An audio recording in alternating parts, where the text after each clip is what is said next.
And this recording is now started. This is Andrew Williams Jr.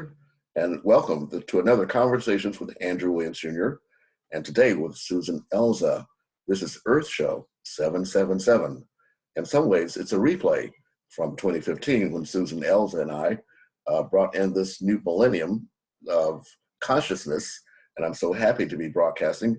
And we may even be broadcasting through the Bermuda Triangle. Well, yeah, that was a good intro. That was a good intro, Andrew. Hello, everyone.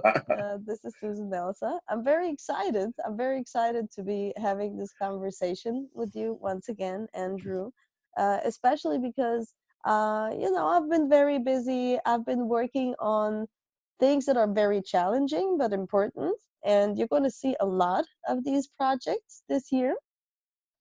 And I think it's a very good timing, Andrew, that we're talking once again about a few important things today. I don't know what questions you have, right? I like to be natural, but, throw them at me. Let's make this a special Earth Hour 2020 in these, challenging times that we're in.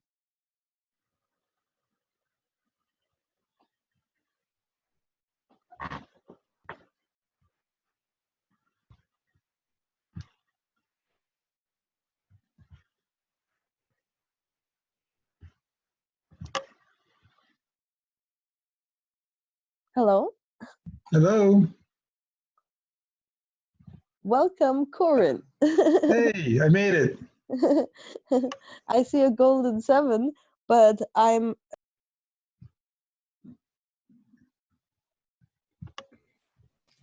Susie, are you there?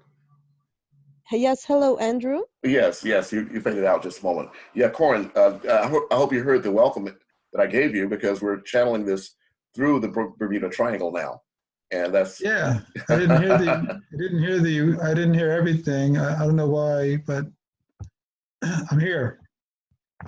Well, now we all made it. Yeah. Well, Yeah, Susan, I'm sitting in the dark. I'm sitting in the dark with the candle on for Earth Hour, so I don't have much technology on right now. I'm with my phone. right. Well, Susan, let's begin by explaining to people who you are, how they can reach you, Mm-hmm. and give us like a little intro, please.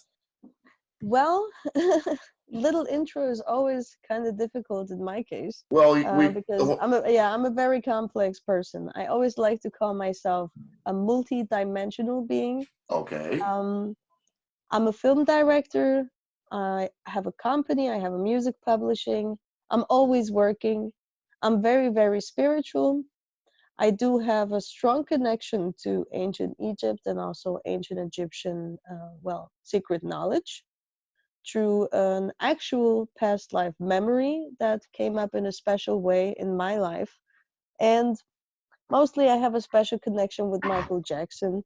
I don't know if you heard about twin souls before. For the people who haven't heard about it yet, it's something that is just the truth here behind every human soul. So all of you that are listening here too, and you, Andrew, and you, Corin, we all, as a complete soul, have a male and a female aspect that makes the complete human soul. And I'm that feminine aspect to Michael Jackson. So that's who I am. Well, that certainly is a very good beginning, but how can people reach you? Your name? Do you have a website? Mm-hmm. Do you have a Facebook? Do you have services people can use?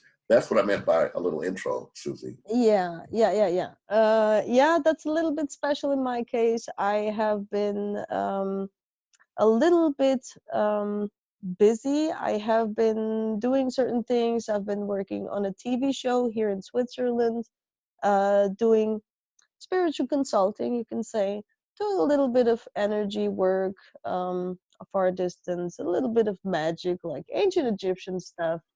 I never thought that I would do that actually on live TV, but I did. And I helped quite a few people, and that made me so happy that I'm able to do something, you know. And that's why I haven't been blogging much, but I'm very active on my blog now again. Archangel Michael 777 is the name. And you can always like send me a comment there, send me through the contact form a message, and I'll write back to you an email.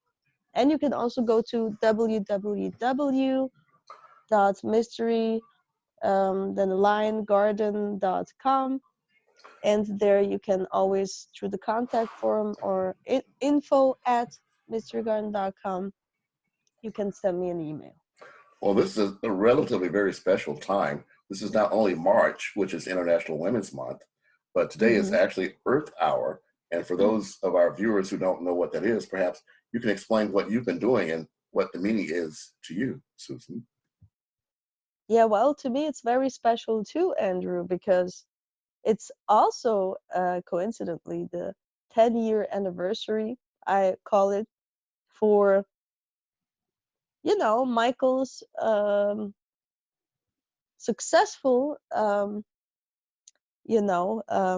move to prove to me from spirit after he passed that he is well.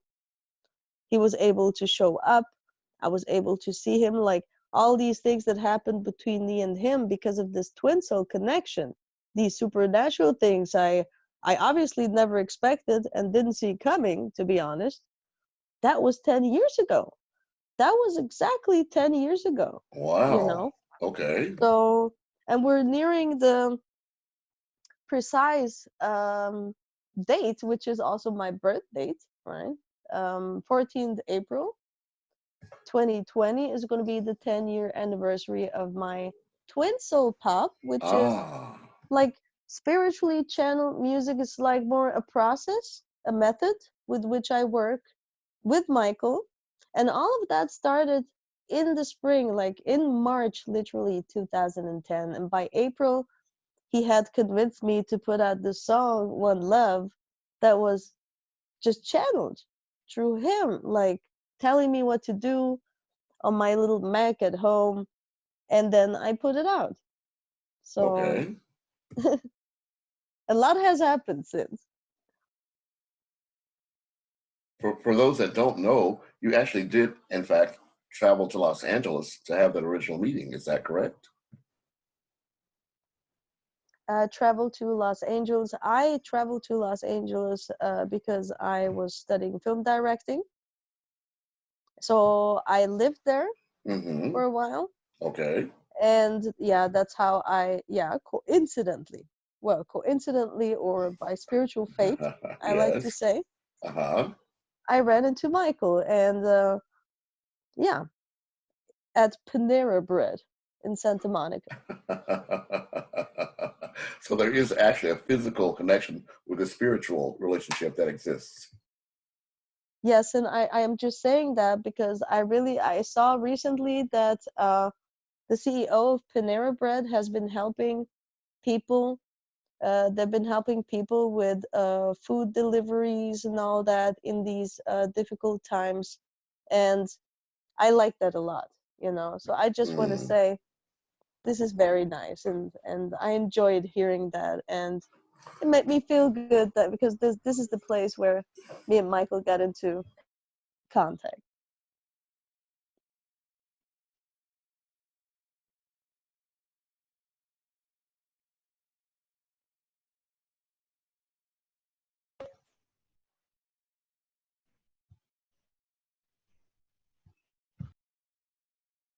So now it's time perhaps for us to unmute and bring in Mr. Corin Smith, if he's available, to do an introduction, because he's very much a part of our EarthShow777. So Corin, the floor is yours. Hey, hi Andrew, hi Susie. Good to be here. I wasn't here for the original show 5 years ago, but I'm here now. Excellent, welcome. I enjoy bringing the two of you together. I'm basically a lifelong, I would say, Michael Jackson fan. I I just grew up. I love Michael Jackson's vibe, And when Michael made his transition, it had a huge effect on me, and it led me on my own sort of search to understand his life a lot better as a what I consider to be not just a fan of Michael, but someone that really invested a lot of time studying his method and his message, you know. And it was in that sort of examination of Michael's sort of work that I was led to sort of use the internet to sort of piece different pieces of the puzzle together, like what happened, where things were going, and so forth. And that's how I ultimately found Susan Elsa. You know, interesting enough, it was catapulted aggressively when our mutual colleague Lou Myers, the chairman of emeritus of GBI, died in 2013. And at his funeral, one of the supporters of the Michael Jackson, the Jackson Family Foundation, thought that he could work with GBI to create a Jackson Family Museum in Leimert Park in LA. That it came clear to me that there was a need to really focus on the Jackson Family Foundation interest in Michael Jackson and so forth. And to think that it was Lou Myers' funeral in 2013 that sort of triggered everything is very surprising, you know. And it was Lou Myers that, when he was suffering his illness and on his deathbed, was saying, like, you know, to his partner, our president, Paul McDonald, you know, he's not afraid of death. Death is just a new beginning. He's quantum leaping to 2020. You know, for the cause, you know. So Lou Myers had no fear of death.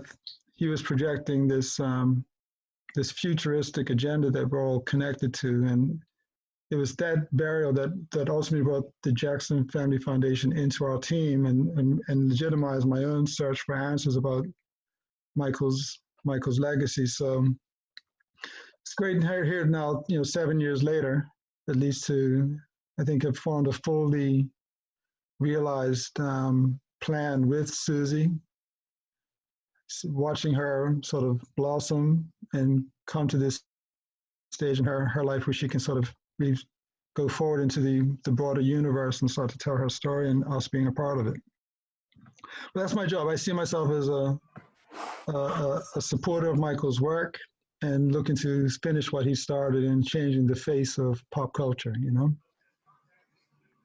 Well, my own relationship with Michael Jackson began much earlier than yours, Corin, or even yours, Susan. It actually began with his appearance on the Ed Sullivan Show, because Michael Jackson and I are the same age, or at least we were born during the same year. So of course, when I saw him, I visualized myself at that age and being him on the stage of the Ed Sullivan Show. But so throughout his career, I've always felt that bond with him. Actually, Prince was also born during that same year. So, you know, these are two very powerful artists that had a lot to do with my life. But even before Michael Jackson, it was James Brown who began a series of hits in 1957. Every year he had top 10 hits. I was born in 1958, but of course I was conceived in 1957. So actually I have the rhythm of the soul and the funk. It was born into my DNA, so to speak. So so I'm very glad to be able to, here in Los Angeles, have the opportunity to represent what we call This Place LA, which is dedicated to that thought and that power of Michael Jackson. So I'm happy to be a part of this collaboration. Yeah, and let me tell you something here, though, because of a few things you said that I noticed, Andrew, because this is a special time. And I'm sure Corin will agree. He knows very well about my thinking. He's actually very capable of understanding the interaction also that is happening between me and Michael now that he's in spirit, because of course that's different than when he was in human form, right? But I have to say that it's very interesting to watch that the tone is also changing now in how the people are perceiving Michael, and that finally you said, you know, that you have had a relationship with Michael, so to speak, longer than me. I have to say, Andrew, no offense, but that's not possible. Meaning a twin soul, right? Or a soul, a human soul is born before we come to this planet. There are Okay. other dimensions to Mm-hmm. us Right. all Right. that are eternal and that have been around before this earth existed, Mm-hmm. and that will also still be around if this earth for some reason would not exist anymore, or we wouldn't live on it anymore. And here we Okay. get to the important point, because I'm saying this because I want you to start thinking more broad, right? And not just about this life, because we do have different life times, we have incarnations, and this is important because the soul learns in these different incarnations, right? And that's how we get to the point where we're so ready to go into the next life form, to start even learning more stuff and Mm-hmm. evolve and blossom. And that's why it's important, because the thinking, like Michael said in one of his songs that he wrote for Siegfried and Roy, said the mind is the magic. And that's true. With your mind, you can affect and influence many things, including your own body. And I've been watching the things that are going on also right now with the press, and everyone knows what I think about the press and what they did to Michael, right? Um, but now we are in a time where we're being called to change, like make that change.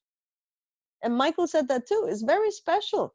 It's showing more and more, right, that to people that Mm-hmm. his music had a spiritual premonition element to it too, you Okay. know. Okay. And everything that he said in his music, at least when he had his solo career, was really meant that way.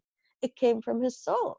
It wasn't something where he was pretending ever. He was always, if he was anything, too honest with the public, too Mm. open, too Mm. naive, too trusting. And then he moved into the extreme opposite after feeling backstabbed and abused and lied about and defamed.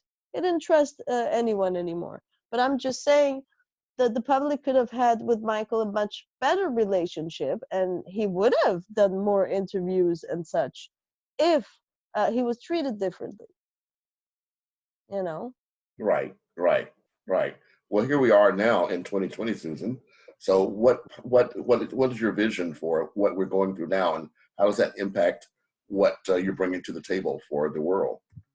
Yeah.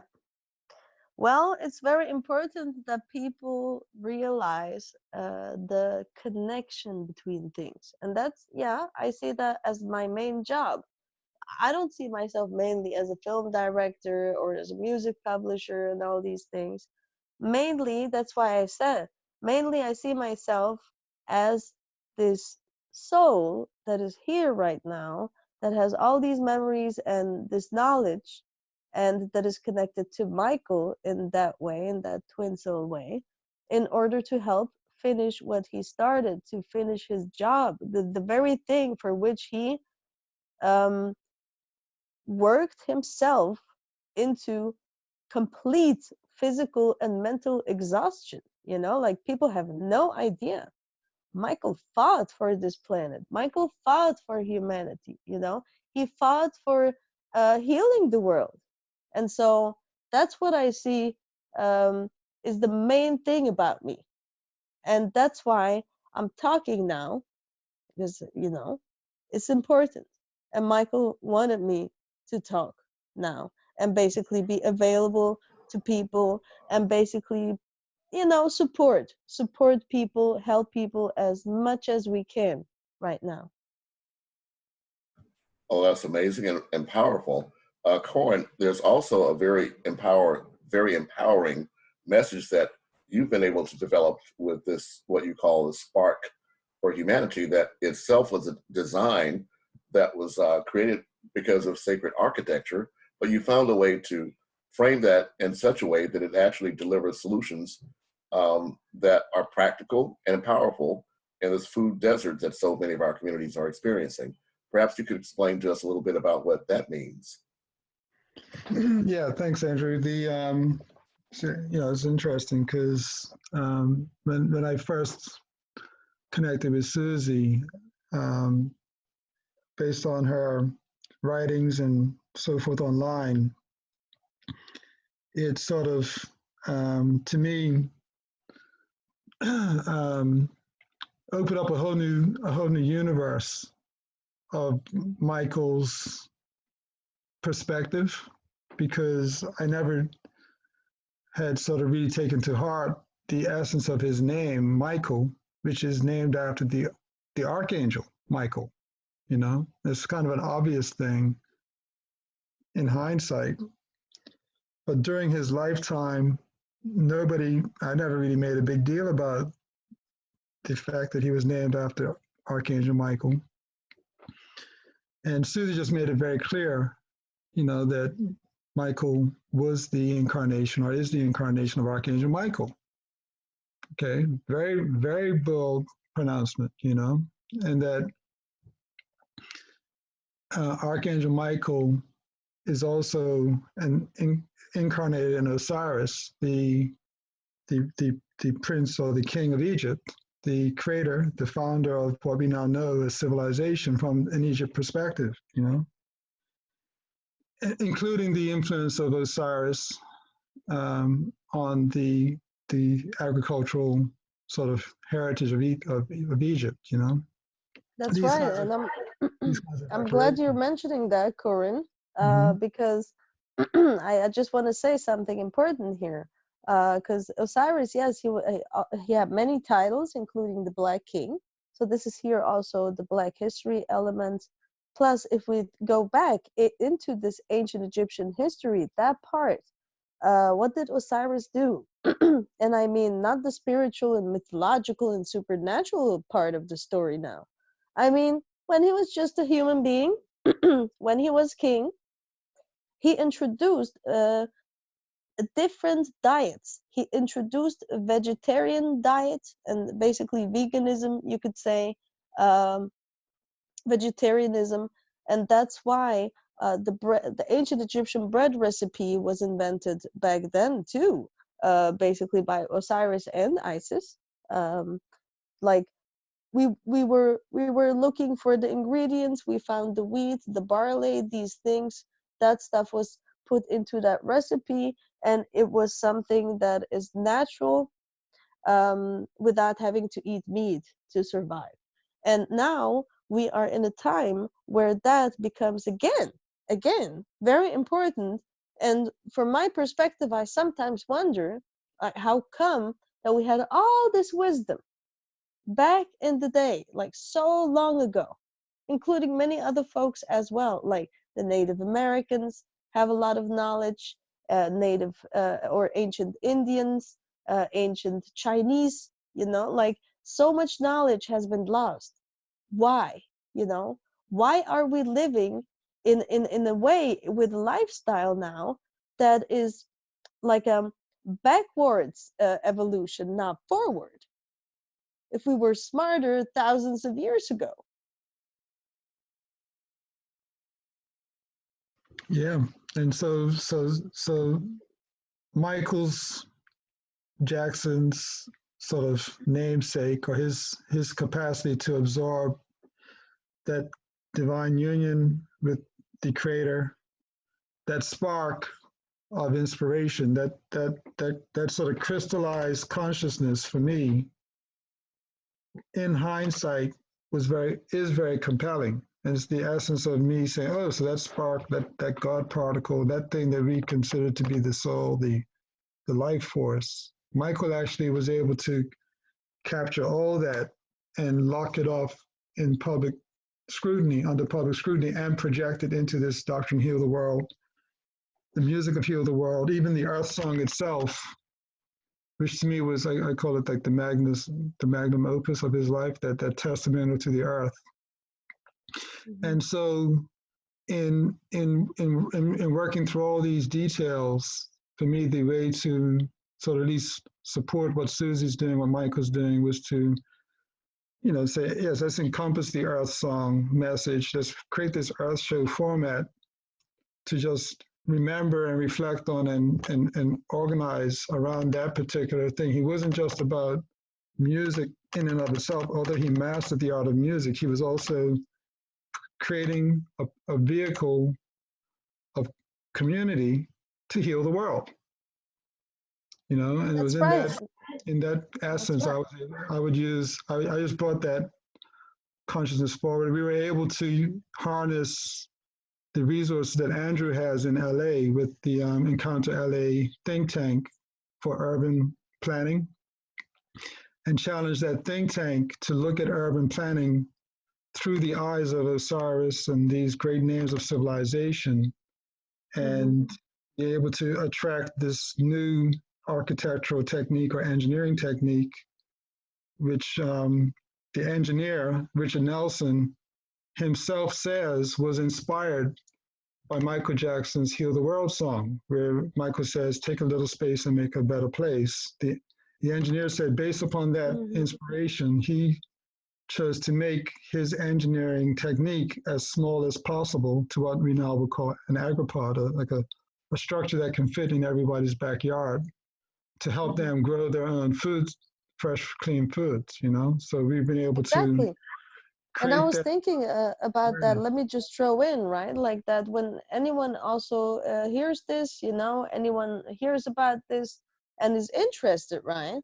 To have like, especially now in these times, I think many people will see why it makes sense, the agripod, you know?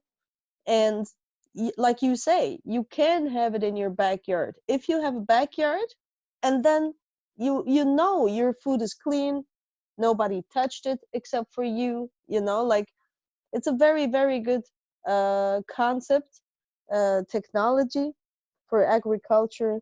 And we will definitely, I would say, have a special show on this some point. Yeah, and so the spark, that was the galvanizing sort of, I guess, consciousness to create this structure we call the spark. Yes, it's the design. It's like the car is the agripod, but the brand is the spark. In terms of this initial series, this initial launching pad, and the knowledge around it is the spark for humanity. So, EarthShow and EarthShow777, you know, this whole Archangel Michael consciousness, this whole commitment to sacred geometry, sacred disciplines, the sanctity of life, all that to me was a way of reflecting on and reinforcing what Michael himself, given that he is still here amongst us, influencing us, especially with Susie's energy, this is the sort of things he would be doing. Oh, I'm sorry. Yeah, well, the point is also, yeah. The point is also that this is a very serious time. And Michael did not just talk about fun things. He talked about very difficult things as well, or he tried bringing attention to things that we have to change. And he was living in a way that is actually very futuristic, because he was feeling the earth, just like me, by the way. I've been feeling like my breathing has gotten so much better the recent 2 months, because I'm literally feeling how the earth, like I'm feeling it in my body, how the earth is recovering from all this pollution, you see? And I remember people mocking Michael for walking around with a mask. The man was traveling everywhere. He was going through different climates, meeting different people. He was going to Africa, to the furthest villages. Like, it was Michael Jackson. You know what I mean? He went to places other people did not go to. So he took care of himself, you see? And people mocked him. He didn't want to get sick and not be able to sing for you guys. So, you know, he meant well.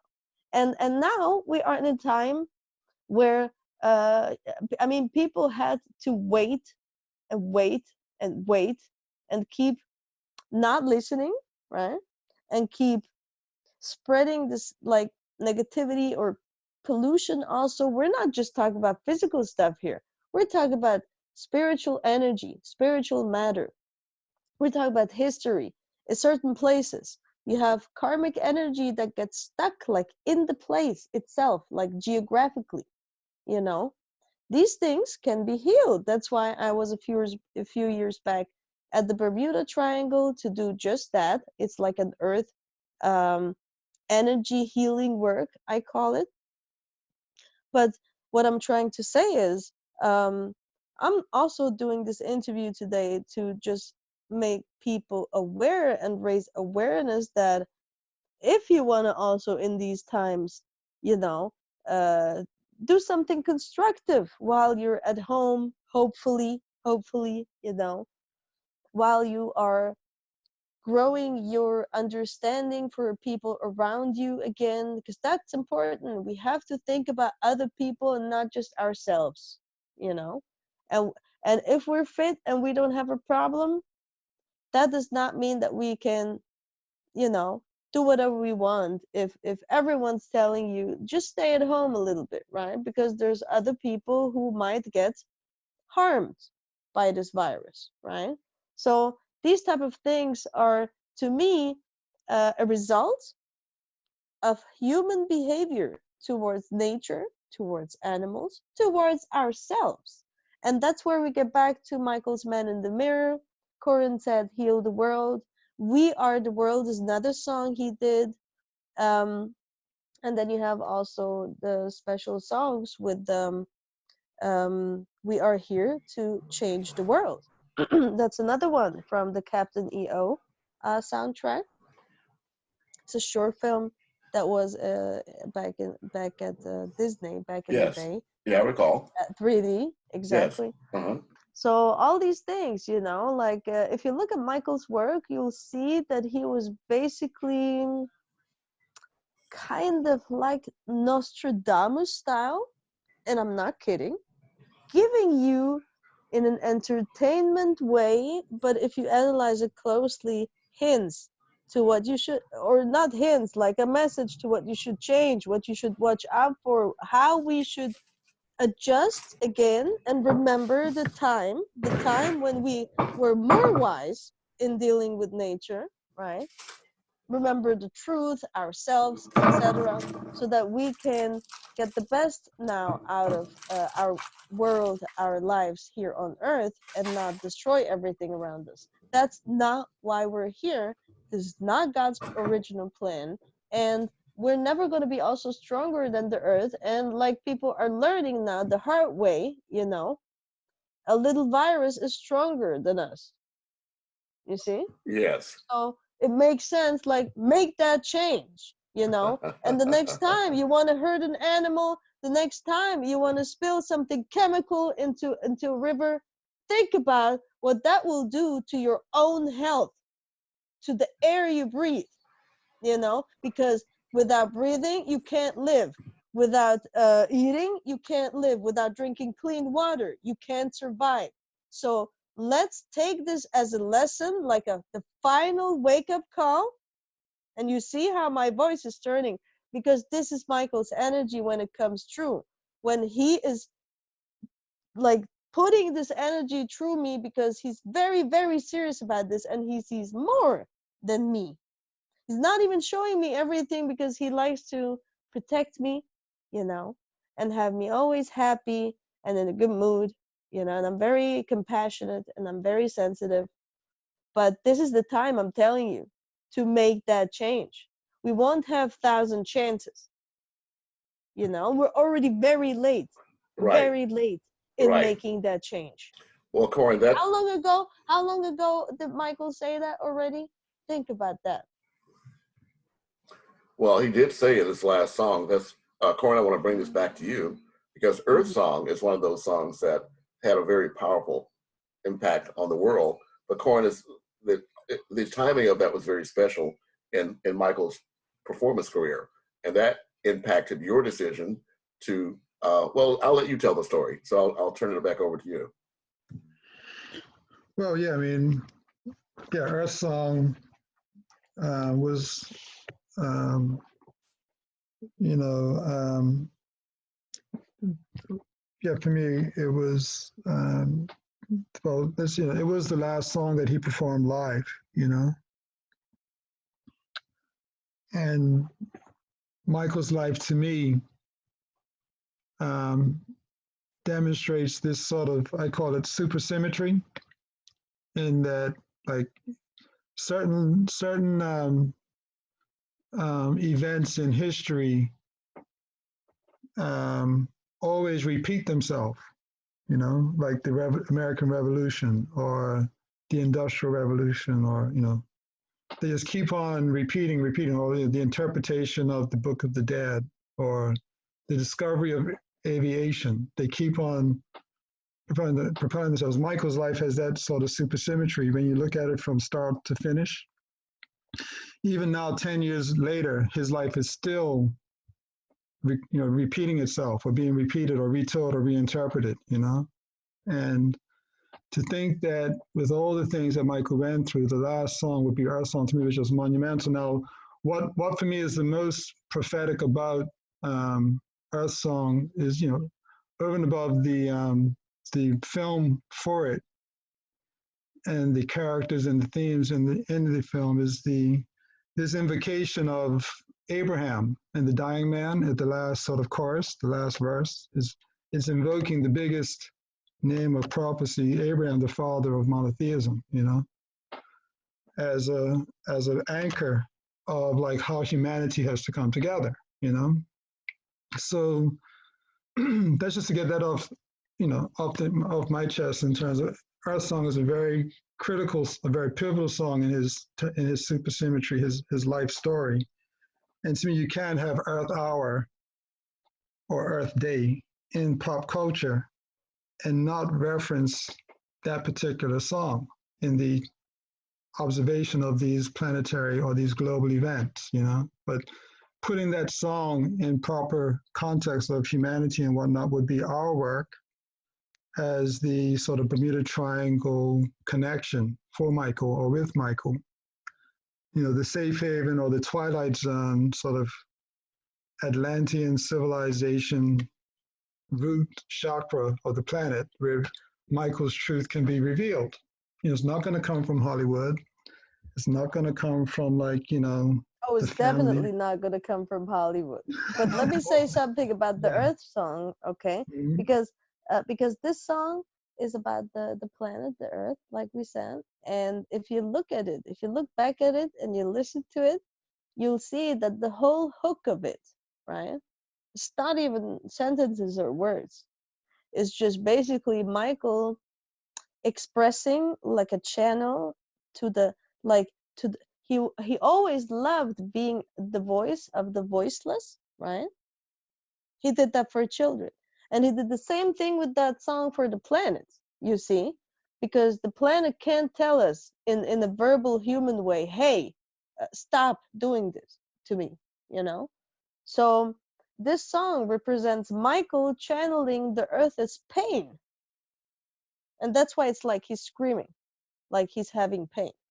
That's what the hook is throughout the whole song. Think about that. You know, I can feel that. But I had a very specific outcome I had in mind, Corin, and that was last year. Little Dicky did I guess you perhaps call it a minstrel revision of one of Michael's songs, and it got a lot of airplay. It was very popular. But how did that impact you, and how does that brought us here today? Yeah. The it's been a relentless, I would say, I think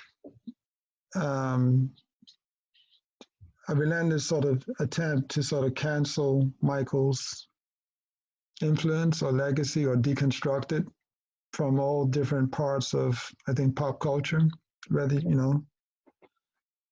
and to some degree, it was happening during Michael's lifetime, the attempts to sort of define him or shape him or crucify him, so we all watched, in terms of our generation, Andrew, the upside and the downside of Michael's fame, But yes, with the, I think, relentless afterlife scrutiny of Michael's legacy, the call for planetary consciousness or pop cultural manipulation of the mass agenda.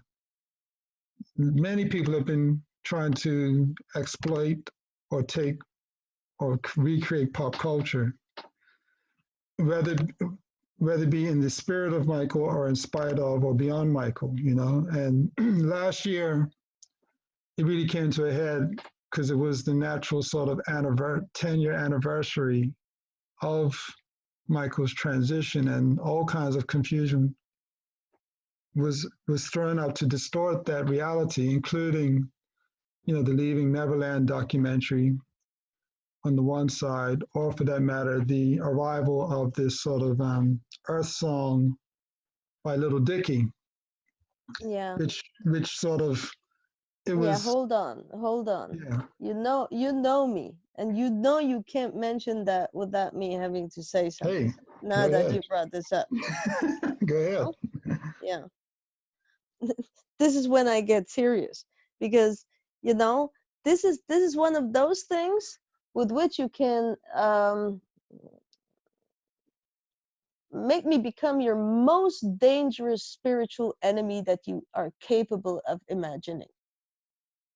You understand that? And do you feel the energy? Like, I'm talking now to the people who think that it was a good idea last year to make this documentary and throw it together last minute because someone else made a documentary about this Harvey Weinstein guy.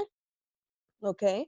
And this stuff has been going on in Hollywood, and everything is exposed, And I'm pretty sure that many of these folks are aware that Michael in spirit and their guilt is basically what's the karma, is what's chasing them down and exposing them. And of course, finally, God's justice and truth, and making everything possible so that the innocent's image gets washed clean. And the people who are doing these things on this planet and spreading this energy, yes, that finally is very destructive for all of us, for the mass consciousness, etc. The very opposite of what Michael was doing with his work, right? That is something that must be stopped, because every time they say something that is not true about Michael, and that is on purpose malicious, trying to eat away from his legacy and from everything he fought for and worked hard for all his life, is not something I want to watch while I'm here as his twin soul, And people have been maybe wondering in the past about my aggression about this, my anger about this, but I'm sticking to it. I became much calmer in the meantime. I can handle it. But this documentary was definitely something where I felt that there will be a big reply that will not be funny from spirit for those people. It was wrong, and it should be just like Hitler's Mein Kampf. This documentary should be forbidden because it's based on a racist witch hunt that keeps going against a person that passed. That should be forbidden. Yeah, we've been through a relentless decline in privacy, in sort of the presumption of innocence, the the idea of the soul, basic tenets of, I guess, humanity have been thrown under the bus in the last 10 years. And in many ways, it's inevitable when you transition into a new medium like electronic or internet um, sciences, differently from the printing press, which made the Bible as well as a signature document available to the masses.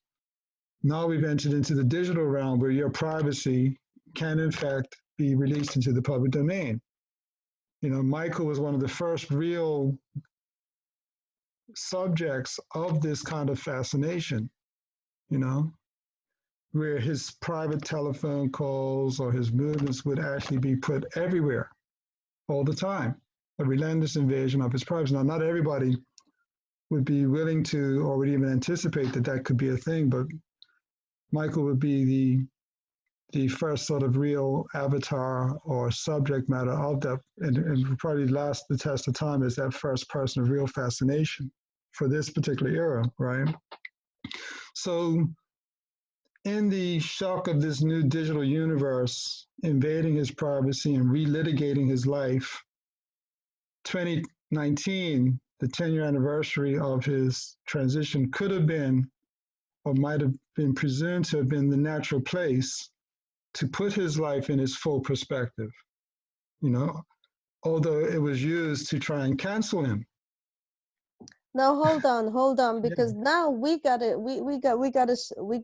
also get to the end of this, because we gotta get back to the Earth Hour topic, please. Because of the energy and everything I explained, and no, the truth is that last year many things happened.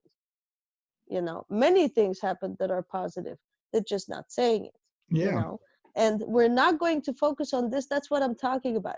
This energy is what brought us to this place, what brought the planet. The planet is sick. The human beings have made the planet sick, and now we are getting sick. We are manifesting disease.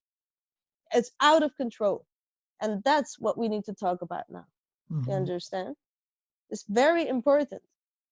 I'm aware that there's a fascination, because for everyone listening, we're having this interview, this talk, very raw, freestyle. I in fact asked to not have any preparation or questions or so sent to me before, because that's what I am. I'm honest. I want to be open and honest with all of you. And it's important that we learn from this lesson. I'm aware that people have a personal fascination with Michael Jackson, but to me, this is very different. Like when you talk with someone who has spent some time with Michael in their lifetime, worked with Michael, is a relative of Michael, that's one thing. Being his twin soul is a completely different thing, and I'm in the same thought as he is, and he's guiding me, in fact. And that is why I'm having this talk with you guys, to talk about the earth, to talk about the frequency, and to talk about what we have to change, like to get to the bottom of things, to take action, to make that change. Right. Right. So it's time that people actually realize that Michael was not something to be put on a pedestal, like he's not a human being, he doesn't have the same feelings, he doesn't need sleep and food and privacy and all these things. And it's time to like he said, like, why you want to trip on me, in one of his songs on the Dangerous album, when there's all of these things going on in the world, including, he mentioned specifically, strange diseases. You know what I mean?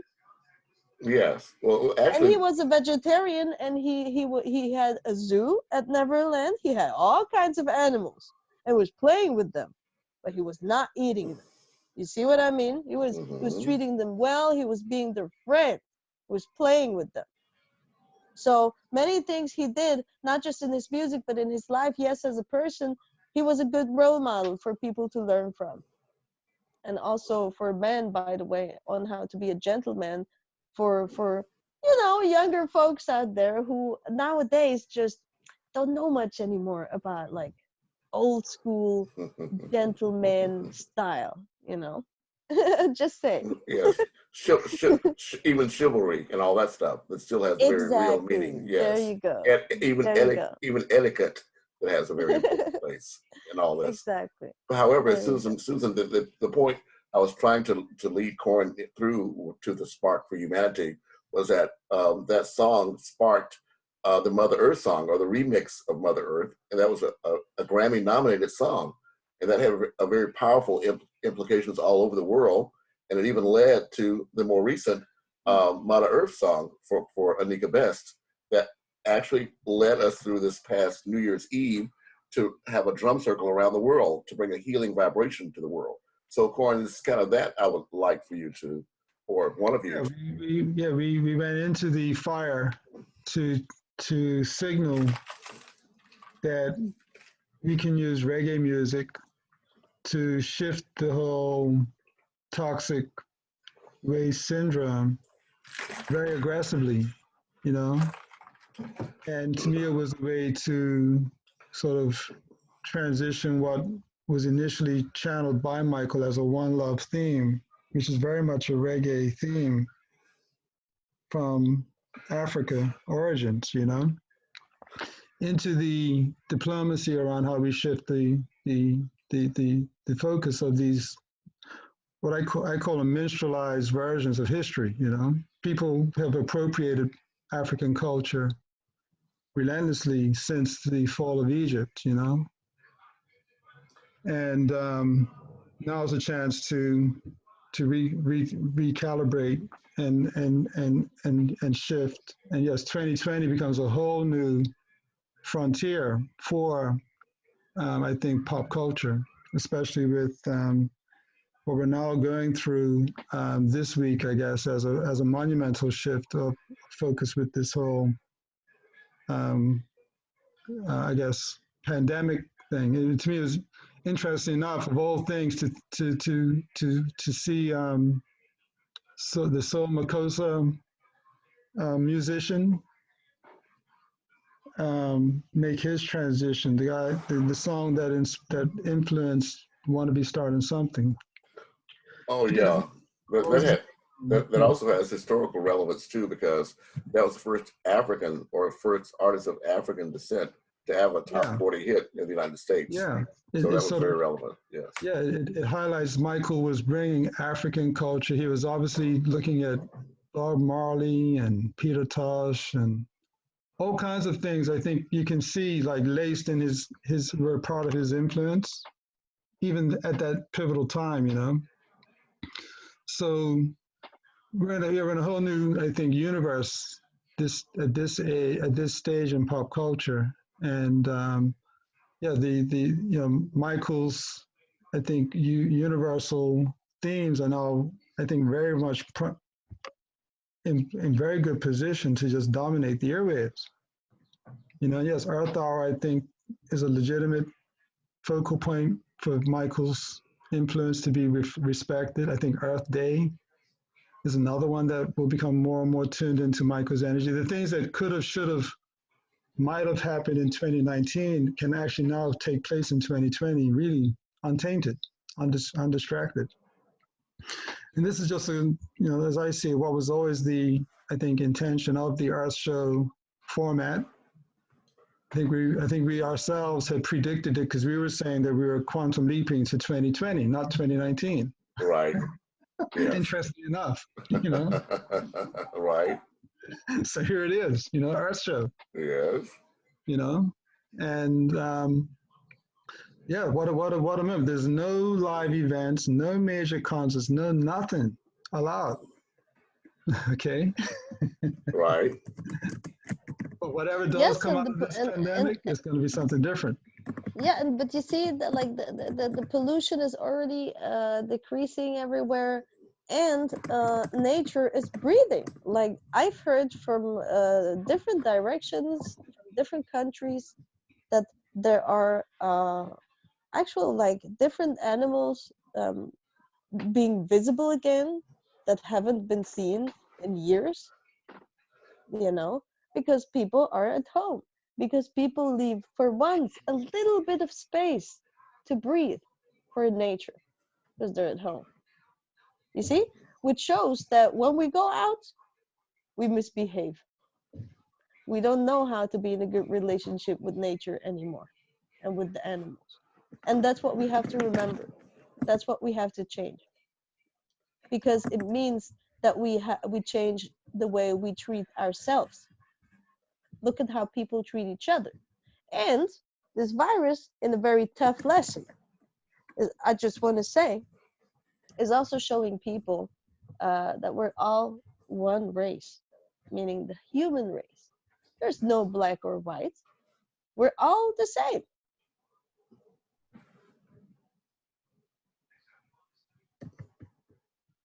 Yeah. So anyway, yeah. I was on. Well, you could. I was on mute, so that's why you couldn't hear me. Okay. Yeah, Well, yeah, I'm trying this thing the first time too, but it's a very good quality. So, but guys, I am a workaholic, and like I said, I have so much to do for the people and right. for helping with all of this change and making it comfortable and entertaining. And so I got to get back to work. Well, I can only let you go, Susie, if you promise to come back again on Earth Hour, which is the Oh 50th yes. anniversary of Earth I mean, Hour. Oh Day. really? Earth Day. I'm Okay. sorry, Earth Very Day. nice. Yes. Yeah, April Very 22nd. nice. All right, very good. Yes. Well, all right. Well, Susan Elsa, thank you so very much. Corin Smith, Thank thank you you. so very much. This has been Earth Show 777 part. Well, I guess you'll call this the quantum leap, right, Susie? Since we started this in 2015, right? So here Yeah, we that's are right. again, 5 years later. Mhm. Thank you so much Mhm. for joining us. We do expect to rebroadcast this later today and also on the Revelation Network, trn.tv, International News, as well as Universal Citizens Media Network, UCIT.tv. So, Susie, I'll keep you apprised, and you can share that with your massive number of fans so they can all enjoy what we've just experienced with you. Thank you so very Well, much. thank you. And let me say one last thing, you know, because I really just want everyone that hears this to know that you are not alone. And I'm not just saying that because there's a song that Michael did that is saying that. You are never alone. There's always angels, there's always your loved ones in spirit, there's always God watching over us. And there's a lot of forgiveness also in the air and opportunities to still make that change, and together we can make this world such a nicer place, you know, that we all can live healthy, have no hunger, have a minimum diseases or health problems.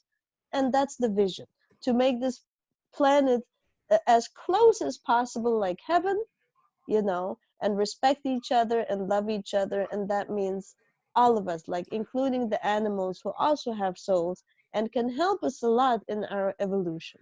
You know, I believe in the people, and I'm praying every day also right now for the United States of America and the Americans and also the Native Americans, you know, in this situation. So I'm with you in spirit, and Michael is with you in spirit, and everything will be fine.